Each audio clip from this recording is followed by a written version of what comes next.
What I'm going to talk about is risk projects, so it kind of goes beyond the plans and what's in the that's out there. Wait for the projector to fire up here. And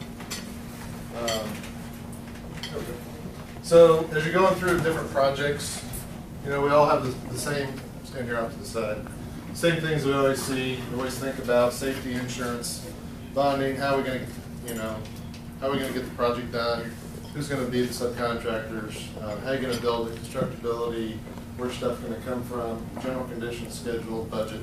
Those all go into a project that have to be built. So we're going to talk about a project that we're finishing up right now in Greensburg that has a few tricks and hidden things that we found along the way. So that's had a little more risk than what you typically see on a normal project. So it's a good example for this. I don't know how many people are familiar with Greensburg, but there's a big well that was hand dug out in 1888. So for the large sum of $45,000, it was built for water so they could get the railroad was coming through, the steam engines coming through there. But 26 feet deep, 109 feet, 26 feet in diameter, and it was all hand-laid stone. So when you go out, we went out there for pre-construction, it's like, well, what's the design? How was it built? And it's one of those, well, my grandfather's friend who had a friend that worked on it type of deal thought it was like this. So there weren't any documents on how it was built. It was one of those things where they got it done.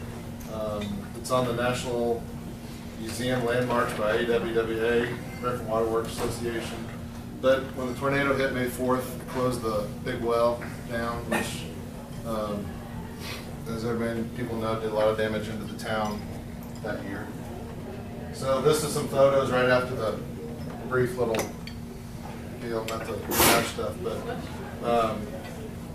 some photos after the tornado from 2007, some aerial shots that went through. It was a tornado, it was an EF5 that hit. It was 1.7 miles wide. It was on the ground for like 22 miles, 30 minutes. So I think 9 people in Greensburg died, 10 people in the storm, and 95% of the town was wiped out. So very massive.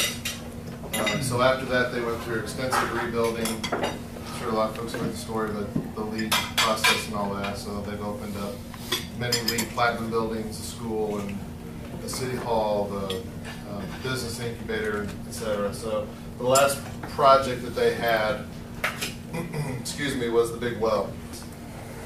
Law Kingdon out of Wichita was hired to do the project, to design it. And looking at the site, it's kind of hard to see up here on the screen, maybe a little easier on the plan, but this right here is the well, the 26-foot diameter. This is the water tower that was resurrected for the entire town.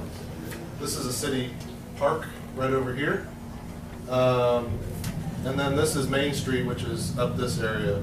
So right away there was a number of things we had to start looking at, from this wonderful note on the drawing that says we have any and all responsibility for all fees associated, blah, blah, blah.